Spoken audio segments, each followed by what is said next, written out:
नमस्ते एभ्रिवान। आज हामी घरमा बनाउन मिल्ने अर्ग्यानिक रुटिङ हार्मोन बनाउन सिक्नेछौँ। कुनै पनि प्लान्टको कटिङलाई ग्रो गर्नलाई रुटिङ हार्मोनको आवश्यकता हुन्छ। हुन त रुटिङ हार्मोन सजिलै बजारमा पाइन्छ, तर त्यो अर्ग्यानिक हुँदैन र त्यही काम गर्ने हार्मोन हामीले अर्ग्यानिक तरिकाले घरमै बनाउन पनि सक्छौँ। आउनुहोस् हेरौँ कसरी। पहिला रुटिङ हार्मोन के हो त्यो बुझ्न आवश्यक छ। नामले नतर्सिनुहोस्। फ्याक्ट्रीमा बनेको रुटिङ हार्मोन कुनै हेभी केमिकल होइन। त्यसमा पनि 60 देखि 70% बायो मटेरियल नै युज गरेको हुन्छ, जुन फ्याक्ट्रीमा प्रोसेस गरेको हुन्छ। हुन त तपाईले देख्नुहुन्छ त्यसमा पनि 100% अर्ग्यानिक भनेर लेखेको हुन्छ, तर केही पर्सेन्ट स्टेबिलाइजरहरू हालेको हुनाले त्यसलाई पुरै अर्ग्यानिक भन्न मिल्दैन। र घरमै हुने सामग्रीले आफ्नै अर्ग्यानिक सल्युसन बनाउने अप्सन भएपछि पैसा तिरेर किन्न पनि परेन र खोज्न पनि परेन। रुटिङ हार्मोन एक किसिमको पाउडर हो जुन हामी प्लान्टको कटिङको बेसमा लगाउँछौँ, जसले गर्दा कटिङ रोपेपछि जरा पलाउन सजिलो हुन्छ।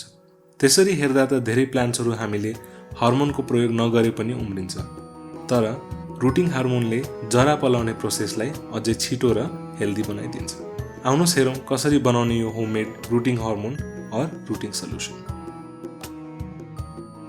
स्याम्पलको लागि आज म मेरो फाइकस प्लान्टबाट एउटा कटिङ लिएर त्यसमा हाम्रो रुटिङ सल्युसन लगाएर रोप्नेछु। रोप्नको लागि यस कटिङलाई रेडी पार्नलाई हामी यसको सबै पातहरू यसरी काट्नेछौँ। होममेड रुटिङ हार्मोनको लागि एकदमै सिम्पल 2वटा घरमा भएको सामान्य पाउने सामग्रीको प्रयोग हुन्छ। एउटा हो मह और हनी र अर्को हो दालचिनीको धुलो और सिनामन पाउडर।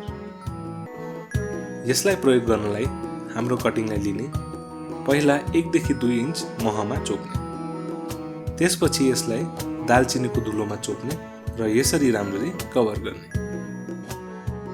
यो कटिङलाई अब हामी हाम्रो माटोमा यसरी रोप्छौँ। यसरी सिम्पल तरिकाले हाम्रो घरमै रुटिङ हार्मोन बन्यो। यो सल्युसन मेरो ट्राइड एन्ड टेस्टेड मेथड हो र मेरो अरू प्लान्ट्सहरूको लागि पनि काम लागेको छ। यो कटिङमा हाम्रो होममेड हार्मोनको एप्लिकेसन कतिको सक्सेसफुल भयो यो म मेरो इन्स्टाग्राममा सेयर गर्नेछु, फलो गर्नु होला। आई होप तपाईहरुलाई यो भिडियो हेल्पफुल भयो होला र केही नलेज लिएर जानुहुन्छ यसबाट। केही अरू क्वेशन्स भए मलाई तल कमेन्ट बक्समा लेख्नुस्, म आन्सर गर्ने ट्राई गर्नेछु। तपाईहरुलाई यो भिडियो मन परेको छ भने लाइक गर्नुस्, शेयर गर्नुस् र सब्स्क्राइब गर्नुस्। यसले मलाई अझै भिडियो बनाउन मद्दत गर्छ। See you until next time. नमस्ते।